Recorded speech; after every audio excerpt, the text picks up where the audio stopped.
Hemos estado estudiando el libro de Deuteronomio para quienes están incorporándose hace poco en la iglesia. Hemos venido párrafo a párrafo estudiando, o capítulo a capítulo, estudiando el libro de Deuteronomio. Deuteronomio tiene historias preciosas, pero tiene otros segmentos que parecen un poco más áridos, y sin embargo siempre es posible en todos estos espacios, en todos estos textos, encontrar elementos que son enseñanza para nosotros como iglesia en nuestros tiempos. Hoy nos toca hablar de Deuteronomio capítulo 14. El resto de los estudios de Deuteronomio están disponibles en las redes sociales de nuestra iglesia, si es que si alguien quiere revisar para atrás puede hacerlo, y también si quiere revisar las series de los años anteriores. Ahí, durante varios años ya estamos haciendo esto de predicaciones en serie. Puede hacerlo para ponerse al día con en qué estamos y cómo hemos abordado ciertos sermones, ciertos textos bíblicos. Hoy, digo, nos corresponde un texto de esos difíciles y es el capítulo 14 de Deuteronomio. Entonces vamos a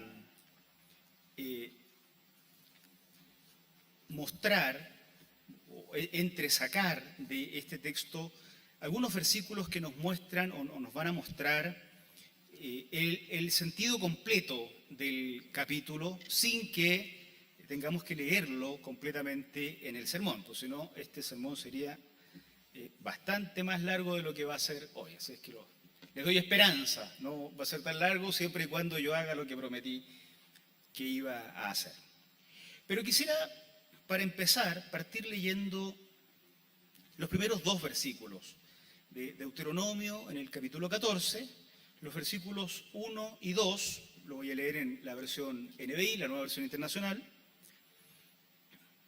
para que tengamos en la mente de qué se va a tratar toda esta reflexión.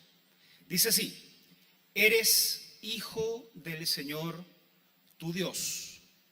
No te hagas cortes en la piel, ni te rapes la cabeza en honor de un muerto, porque eres pueblo consagrado al Señor tu Dios. Él te eligió de entre todos los pueblos de la tierra para que fueras su posesión exclusiva. Eres un pueblo diferente. Esa es la consigna del capítulo. Eres un pueblo diferente. Y lo que va a venir a continuación del capítulo es la expresión de en qué sentidos y en qué forma este pueblo debe mostrarse diferente.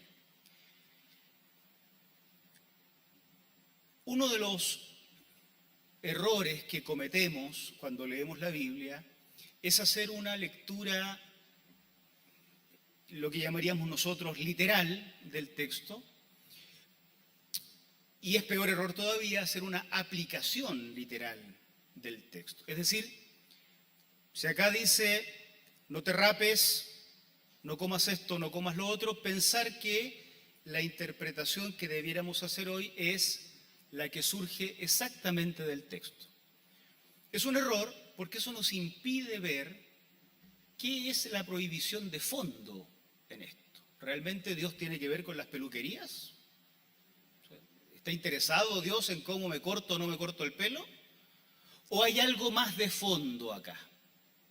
Una razón por la cual esto se prohíbe y entonces hago ese viaje temporal de miles de años para venir desde el texto hasta nuestros tiempos y preguntarme qué es en nuestros tiempos aquello que equivale a hacer lo que Dios prohíbe.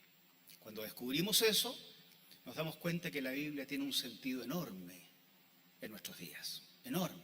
Es como si hubiera sido escrita hoy en la mañana, con el diario a la vista, con la televisión a la vista y vemos que nos habla permanentemente. Esa es un poco la forma en que siempre buscamos en esta iglesia descubrir esos misterios de la palabra del Señor. Así que tienen que teneros paciencia quienes están viniendo hace poco o están por primera vez. Ese viaje largo lo hacemos siempre para descubrir cómo Dios nos habla hoy. Pero de lo que se trata entonces son de estas dos primeras consignas. Tú eres hijo del Señor tu Dios, eres pueblo consagrado al Señor tu Dios, y por tanto todo este conjunto de instrucciones que vendrá ahora son expresión, en la época en que vivía el escritor del Deuteronomio, de esta diferencia. Ser un hijo del Señor tu Dios no es lo mismo que no serlo. Ser el pueblo consagrado al Señor tu Dios no es lo mismo que no serlo. Se requiere entonces que estos hijos y que este pueblo tenga una cierta forma de comportarse, cuya expresión es la que vamos a encontrar en lo que sigue del texto. Yo solo quiero proponer dos cosas que caracterizan esta diferencia, lo que hace distinto a este pueblo, que es un pueblo diferente. Lo primero que vamos a encontrar está en la primera sección del capítulo. Se trata de que este pueblo diferente tiene una vida cotidiana diferente. Eso lo vamos a encontrar entre el versículo 1 y el 21. No lo vamos a leer todo, yo solo voy a leer una sección para mostrarles. Y la segunda característica es que este pueblo diferente tiene un culto, una adoración, una expresión de culto a Dios diferente, ¿no? Este pueblo diferente entonces tiene una vida cotidiana diferente y luego tiene un culto, una expresión cúltica diferente. Refirámonos a la vida cotidiana diferente. La primera sección, decía, Deuteronomio 14, del 1 al 21, entrega una serie de instrucciones de qué comer, qué tipo de animales debiera comer, qué tipo de aves debiera comer y qué tipo de insectos debiera comer. Yo sé que existen tradiciones que interpretan esto literalmente y yo quiero respetar todas estas tradiciones. No obstante, es complejo a estas alturas hacer estas taxonomías de qué tipo de animales o insectos o aves pudieran ser las que se ponen en nuestra mesa para comer. No es que estemos acostumbrados a comer insectos, pero bueno, si alguien lo hace, será cosa de cada uno. Pero hay algo ahí de fondo. Se trata de una vida cotidiana diferente. Miren los versículos 1 al 5 de Deuteronomio 14. Eres hijo del Señor tu Dios, le está hablando al pueblo, ¿no? Como si fuera un pueblo personificado. No te hagas cortes en la piel, no te rapes la cabeza en honor de un muerto, porque eres pueblo consagrado al Señor tu Dios. Él te eligió de entre todos los pueblos. No comas ningún animal abominable. Los que podrás comer son los siguientes, y aquí comienza una lista que no termina, sino hasta el versículo 21. El buey, la oveja, la cabra, el ciervo, la gacela, el venado, la cabra montés, el íbice, el antílope y el carnero montés. Y sigamos con la muestra solo para tener una idea un poquito más grande. El verso 6, podrás comer cualquier animal rumiante que tenga la pezuña hendida y partida en dos, pero no podrás comer camello, liebre ni tejón porque, aunque rumian, no tienen la pezuña hendida, los tendrás por animales impuros. Esto sigue, hasta el versículo 21. Es un listado de animales puros y de animales considerados impuros. Estamos hablando de un texto de miles de años de antigüedad en una cultura completamente diferente a la nuestra. Animales que en ese contexto eran considerados impuros, aves, animales, insectos. Los investigadores están de acuerdo en que cualquiera haya sido la razón por la que se dan estas prohibiciones, porque hay múltiples interpretaciones. Unos dicen que estos animales podían provocar enfermedades si se comían en el desierto y por eso Dios lo prohibía. Otros dicen que estos animales eran de difíciles de obtener y por eso estaban prohibidos. No tenemos en la Biblia la razón así moderna por la cual estos animales se prohíben. Lo que sí los investigadores consideran de manera más o menos consensuada es que estos animales eran frecuentemente usados en los cultos de los pueblos de alrededor, los cultos idolátricos. Algunos de estos animales incluso eran considerados dioses por los pueblos circundantes. Esa interpretación tiene mucho sentido porque precisamente lo que viene diciéndole Dios al pueblo es: ustedes no sean como son los pueblos de alrededor. Y les prohíbe, por tanto, comer aquello que los pueblos de alrededor consumen en forma de adoración idolátrica. Ni siquiera debieran tocarlos en algunos de los casos, ni siquiera debieran tener algún tipo de contacto. Todo esto iba marcando un carácter en un pueblo que todavía no, pero pronto iba a estar en su territorio e iba a comenzar a desarrollar una forma de culto a Dios. Bueno, cuando ese tiempo llegue, no hagan las cosas que hacen alrededor. No vivan su vida cotidiana como la viven los pueblos de alrededor. Ni siquiera, y aquí toca un tema muy importante en las culturas del Oriente, ni siquiera en la mesa compartida. El momento de la comida, el momento de la mesa compartida es un momento fundamental en la vida de las culturas de Oriente. Fundamental. Compartir la mesa probablemente sea el momento de mayor comunión posible. Cuando alguien es invitado a compartir la mesa, ha entrado en la comunión más íntima en una familia. Y digo compartir la mesa, compartir la comida, ¿cierto? Porque no siempre en estas culturas había mesas, se comía sobre una especie de alfombra, recostados en el suelo. Ese momento era de profunda intimidad. Bueno, cuando hagas eso en tu vida cotidiana, cuando entres en comunión, cuando estés en el momento de lo íntimo del hogar, de lo cercano con amigos y amigas, no hagas lo que hacen los pueblos paganos. ¿Por qué?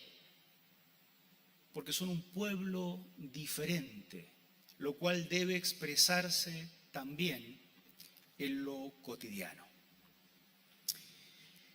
La forma en que nosotros podemos apropiarnos de esta enseñanza no está en la superficie del texto. Nadie debiera salir de este culto con un listado de qué debe comprar o no comprar en el supermercado la próxima semana. Nadie deberá salir aquí aterrorizado que habrá que ver si tiene pezuña hendida o si no la tiene. Ya esto era difícil antes y más difícil hoy, que no estamos acostumbrados a ver los animales vivos tampoco cuando los compramos. No, pero nosotros, habiendo entendido que de lo que se trata es de no incorporar en la vida cotidiana aquellos elementos, voy a usar una palabra evangélica, ¿no? Es bíblica, pero los canutos la usamos mucho. Aquellos elementos del mundo que Dios aborrece, podemos preguntarnos cuáles son aquellos elementos de una sociedad que se construye marginando a Dios, que también han entrado en nuestra vida más íntima. Aquí entonces la cosa se pone mucho más difícil y mucho más, nos interpela mucho más. A estas alturas llega a ser, uno como querría decir, prefiero hacer la taxonomía de animales a tener que analizar mi vida en todas aquellas cosas que yo he incorporado a mi vida íntima, a mi vida de comunión, a mi vida doméstica, que pertenecen a un entorno que no agrada al Señor. Era más fácil dejar la compra del supermercado afuera que analizarse en estos términos. Pero lo que está en juego acá no son los animalitos, ni tampoco es cortarse o no cortarse el pelo. Eso está en la superficie. Lo que está en juego acá son aquellos elementos que entraban a formar parte de la comunión de las familias judías y que Dios aborrecía. ¿Cuáles son esas cosas hoy? Hay tantas que uno podría decir. ¿Cuántas cosas en nuestros hogares van construyendo nuestra forma de ser matrimonio, nuestra forma de ser familia, que en realidad son modelos de vida que vienen ni siquiera de Dios, ni siquiera de la Escritura, ni siquiera de un pensamiento cristiano, sino directamente del mundo? Nos enamoramos de cosas, envidiamos cosas, anhelamos ser una forma de matrimonio que hemos visto en la tele, o en el amigo, o en el colega, o en el compañero, sin siquiera pensar si esta forma de ser familia, si esta forma de hacer hogar, si esta forma de ser padre, madre, hijo o hija, agrada a Dios. Claro, agrada a mi entorno. Cuando lo cuento en la oficina me aplauden lo que hice. Cuando lo cuento en la universidad me aplauden lo que hice. Me siento plenamente integrado en la sociedad cuando cuento lo que estoy haciendo en mi economía doméstica. Pero ¿a alguien se le pasó por la cabeza preguntarse si a Dios agradaba esto? Porque de eso se tratan estos textos. Cuando entres a vivir la tierra en independencia, no seas como los otros pueblos. Pero en el sentido profundo, no seas como los otros pueblos. En las charlas prematrimoniales que hacemos en la iglesia, una de las cosas que conversamos mucho es que el matrimonio que están haciendo encuentre en su interioridad, encuentre a solas con Dios la forma de ser matrimonio que a Dios le agrada. Pero que no construyan la nueva vida preciosa, la nueva oportunidad que están teniendo de formar familia, de formar matrimonio, de caminar juntos en el futuro. No construyan eso con los modelos que la sociedad ha establecido para ser familia. No me refiero a las leyes, me refiero a lo que uno ve todos los días. A veces uno ve matrimonios en los que la sola boda arruinó el matrimonio que estaba por empezar el día siguiente. Porque la boda tenía que ser como el mundo decía, como la sociedad decía. Porque había que endeudarse hasta las masas para poder hacer la boda que la sociedad exigía. Porque había que hacer el viaje que la sociedad decía que había que hacer. Y luego los hijos, y luego la casa, y luego el auto, y luego los gastos, y luego el viaje. Y en algún momento el mundo se nos metió, no quiero ponerme acá ultraconservador, pero me refiero a esas cosas del mundo que ofenden a Dios, ¿no? Se nos metió y somos una cáscara de familia que agrada a todos menos a Dios. Y aquí a uno dan ganas de decir, mejor hablemos de no raparse la cabeza y de qué comemos, porque acá esto es más difícil. Pero de esto trata el texto. La envidia, la codicia, el amor al dinero, el amor a las posesiones, la violencia, la humillación de uno respecto del otro. Esa forma de diferenciación de género, donde alguien por ser hombre cree que puede golpear la mesa más fuerte, que son todas cosas que vienen del mundo. Del mundo. Podemos llenar de textos bíblicos estos comportamientos injustos y seguirán siendo del mundo. No seas como los pueblos, porque tú eres hijo del Señor tu Dios, porque eres pueblo consagrado al Señor tu Dios. Por lo tanto, debe ser un pueblo diferente. Un pueblo diferente. Hay tantas cosas, ¿no? Pero somos un pueblo diferente que extrae sus ideales para lo interior, no de lo que brilla allá afuera, sino de lo que entendemos como voluntad del Señor, y no de la superficie del texto, sino de una comprensión profunda del texto. Así es que eso era lo primero. Una vida cotidiana diferente ha de ser característica de un pueblo diferente.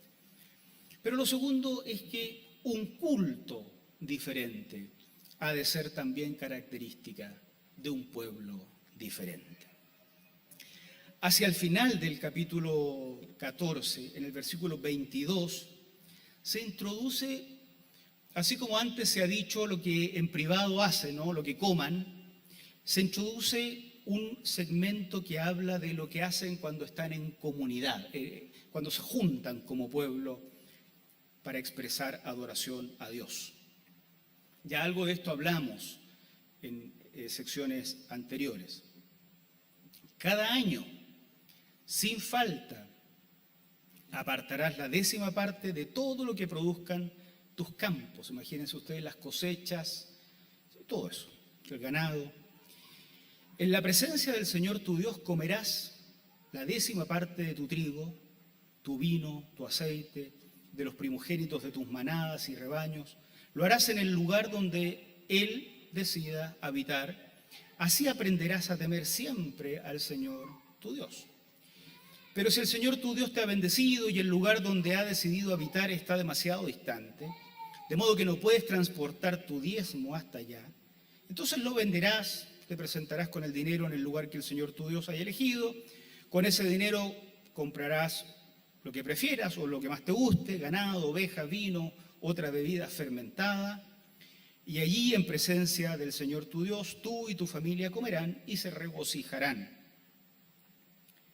Pero toma en cuenta a los levitas que vivan en tus ciudades. Recuerda que, a diferencia de ti, ellos no tienen patrimonio alguno. Cada 3 años reunirás los diezmos de todos tus productos de ese año y los almacenarás esta vez en tus ciudades. O sea, no viajarás, sino en tus ciudades.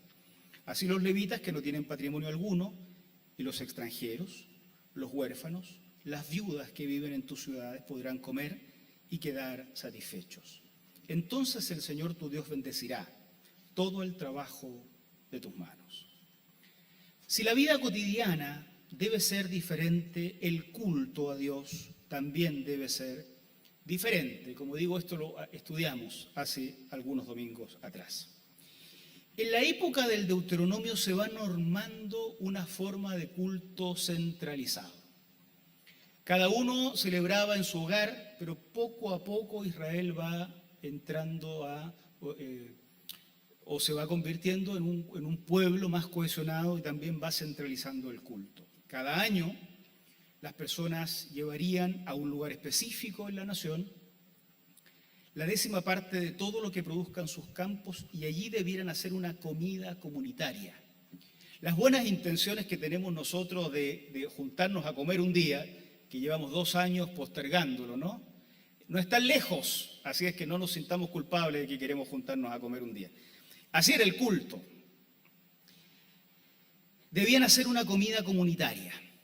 No es que cada uno llevaba esta cosa y se la comía solo, sino que con la 10ª parte de sus cosechas. La 10ª parte no era un diezmo mensual o algo por el estilo, es lo que habían criado, lo que había nacido, lo que habían cosechado. Una vez al año viajaban y con eso debían hacer una comida y era una comida comunitaria, siempre teniendo en cuenta a estos famosos personajes, los levitas, que ya los hemos mencionado en cultos anteriores acá.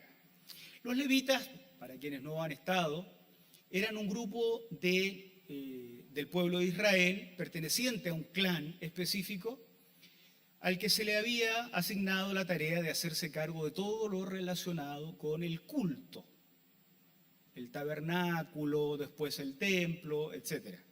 Ellos no debían tener herencia, no debían tener territorio en el pueblo, en la nación. Por lo tanto, no tenían cosechas, no tenían ganado, no tenían animales que pudieran compartir en esta comida comunitaria. Y es interesante, decíamos aquella vez y lo repetimos ahora, que se le dice al pueblo que en esta comida comunitaria tomen en cuenta a los levitas porque ellos no tienen patrimonio. no por ser levitas. No es que por ser sacerdotes tenían una cosa especial, así media mágica y misteriosa, sino porque en una comida comunitaria habían algunos que podrían quedarse sin comida, porque no tenían para compartir. Nosotros hablábamos de la dimensión social del culto en esa oportunidad cuando hablábamos de esto.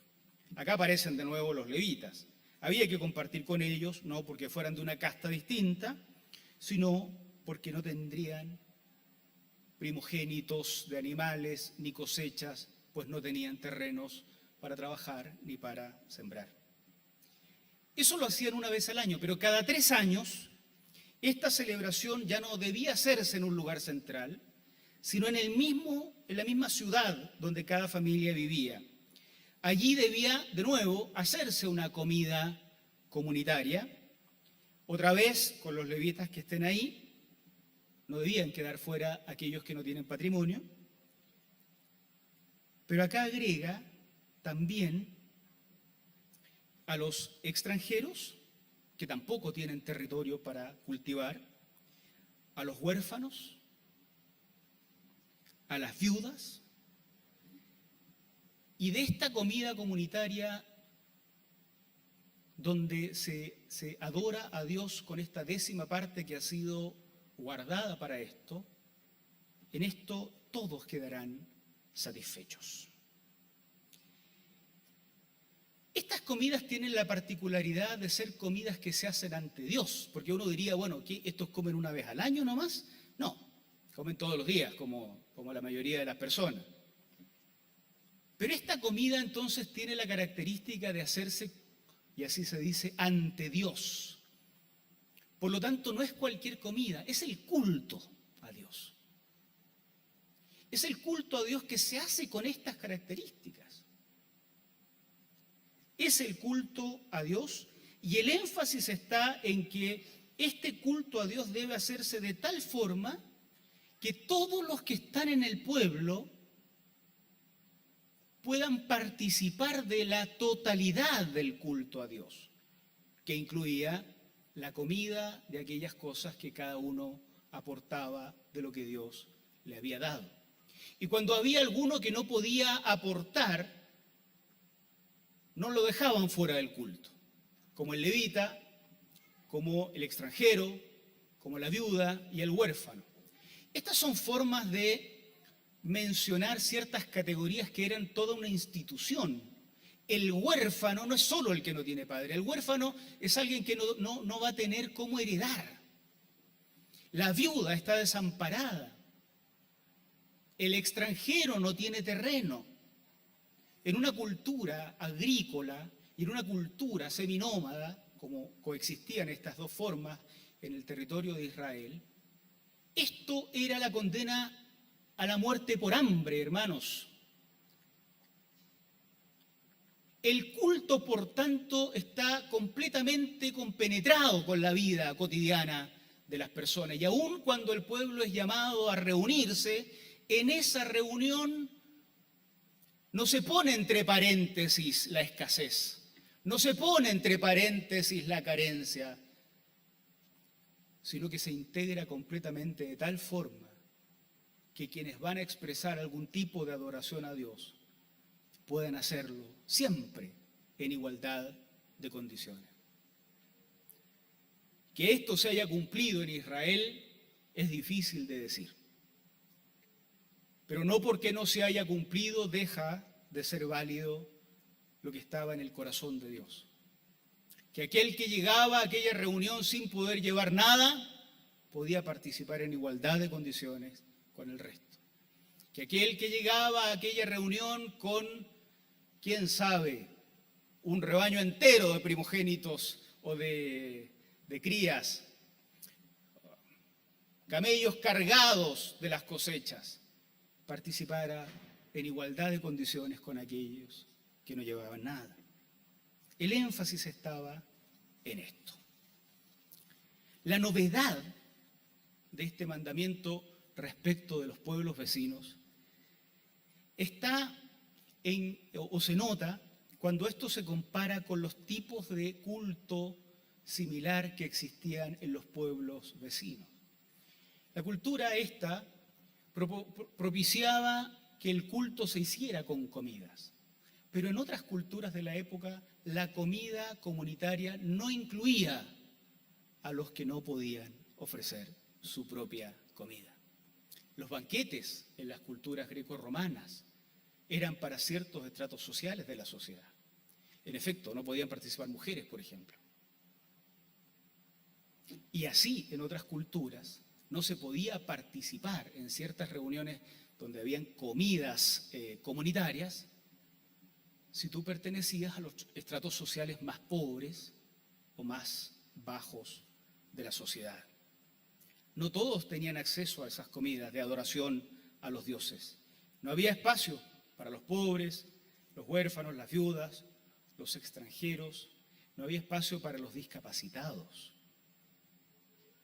El culto a Dios, el culto que Dios estaba construyendo, el que estaba enseñando al pueblo para que cuando lleguen a la tierra prometida lo ejecuten, ese culto exigía plena vida en comunidad. Algunas iglesias, como la nuestra, hemos tomado también esta denominación, este nombre, diezmo, para nuestros aportes al servicio comunitario de la iglesia. El espíritu no siempre se logra, pero el espíritu busca ser el mismo. Que se haga como un servicio de culto, de gratitud por lo que Dios entrega. Que se asegure un funcionamiento de culto que bendiga a todo el mundo, que no excluya, que no haga que unos participen del culto en primera categoría y otros participen del culto en segunda categoría. Hoy estas cosas son menos agrícolas. No es trigo, no serán las cosechas que todos compartimos. Son más tangibles. Un templo que nos cobija, una calefacción para todos, la luz, el sonido, los micrófonos, personal de tiempo completo en la iglesia. Cuestiones todas que deben siempre realizarse con la idea de que en el culto a Dios todos participen en igualdad de condiciones. Que asegure que el que aporta mucho no tenga un trato especial respecto del que aporta poco o del que no tiene nada para aportar. O que asegure que si alguien no tiene para comer, su iglesia va a buscar la forma de ir en ayuda del que no tiene para comer. Todo eso está implícito en la idea que no siempre se ejecuta bien y uno no sabe si en todos lados es igual, pero que busca nuestros conceptos de diezmo. Yo no sé si en todos los lados los diezmos se administran con esas intenciones, pero seguramente las iglesias evangélicas que usan este concepto están con esta idea en mente. Entonces, el capítulo 14 nos muestra que los seguidores de Jesús somos llamados el pueblo de Dios, los hijos de Dios, y no es lo mismo serlo que no serlo. Nuestra vida comunitaria no debe tomar como modelo los estándares que nos propone una sociedad que da la espalda a Dios. Pero nuestra vida religiosa tampoco debe tomar como modelo los grupos circundantes que dan la espalda a Dios. Nuestra vida individual, nuestra vida íntima, no debe tomar como modelo esos estándares externos. Y nuestra vida en comunidad como iglesia tampoco debe regirse por estándares externos. Debemos trabajar duro para vivir una forma de ser iglesia donde todo aquel que es llamado por el Señor a integrarse aquí se sienta tan parte del todo como el que lleva muchos años. Yo de verdad espero que el testimonio que den los que hoy están por primera vez sea el de haberse sentido en casa. No el de haber sentido que me hicieron sentir pésimo en esa iglesia. Yo lo que espero es que cualquiera que venga acá sin poder aportar nada sienta que igual participó de una comida que hoy no será material, pero de una comida espiritual en igualdad de condiciones con aquellos que permanentemente sostienen la obra. De verdad espero que si alguien es rico y alguien es pobre y se sientan en una misma banca, perciban que esta es la iglesia que Jesucristo fundó y que no estamos funcionando como la sociedad espera que funcionen las estructuras de forma a veces discriminatoria. Que los frágiles de nuestro tiempo, el pobre, el huérfano y la viuda del texto bíblico, que hoy serán otro tipo de fragilidad, se sientan tan parte y disfruten de los mismos estándares del culto a Dios que los que más aportan para este sostenimiento. Los modelos del ser iglesia y los modelos del ser familia, hermanos y hermanas, no se pueden rastrear hacia proyectos eclesiásticos o familiares aparentemente exitosos que se nos proponen. La forma de ser familia como un pueblo diferente y la forma de ser iglesia como un pueblo diferente debe rastrearse hacia este tipo de enseñanzas que encontramos en la Biblia, que nos hablan de que si somos de Dios, no somos del mundo. Por tanto, nuestra vida en la interioridad y la vida en comunidad ha de ser diferente. Se trata de una vida comunitaria diferente y se trata de una vida de culto diferente y se trata de una vida privada diferente, porque el pueblo de Dios al cual ustedes y yo pertenecemos y buscamos al Señor es un pueblo diferente. Que el Señor nos bendiga, queridos hermanos y hermanas. Oramos al Señor.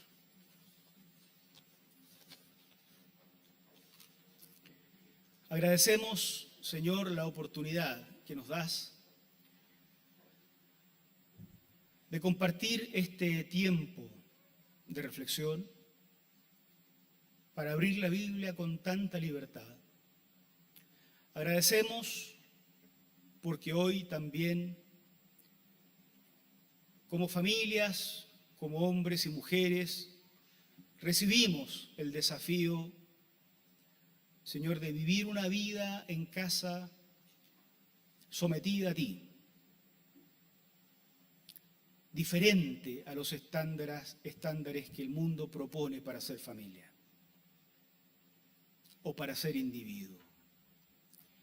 Y también gracias porque hoy como iglesia recibimos el desafío de, en cuanto comunidad de fe, no dejarnos arrastrar por los estándares que ofrece una sociedad que da la espalda, que te da la espalda. Gracias por que tú nos movilizas en esto mismo que hemos hablado respecto de lo que eran los diezmos en la antigüedad o aquello que nosotros llamamos diezmos hoy, nuestros aportes para asegurar un culto integrador. Señor, concede que estas palabras que encontramos en la Escritura se graben a fuego en nuestros corazones. Que nuestro aporte para tu obra no sea en nuestras mentes siquiera una simple cuota de funcionamiento, sino el aporte para que tu pueblo se desarrolle y sirva, todos en igualdad de condiciones. Y para que muchas otras personas en este país, en esta ciudad y en otros lugares donde nos escuchan, Señor, puedan encontrarse con una mirada fresca de tu palabra, con una comunidad donde todo lo que se hace, Señor, pensando en que en cualquier momento de la vida de la iglesia, frágiles y poderosos, sentados en una misma banca como hermanos, pueden expresar culto a ti en igualdad de condiciones. Ayúdanos a ser una iglesia que refleje y una familia que refleje realmente el espíritu que está detrás de estos textos Y concédenos, Señor, en nuestro estudio bíblico, a profundizar de tal manera de rascar más allá de la superficie de los textos y encontrar, Señor, estos principios que pueden regir el funcionamiento de nuestras familias hoy, de nuestra comunidad, iglesia hoy, pero también lo que es tu voluntad para toda una sociedad donde también vemos tanta inequidad, Señor. Gracias por este tiempo, en el nombre de Cristo Jesús. Amén. Amén.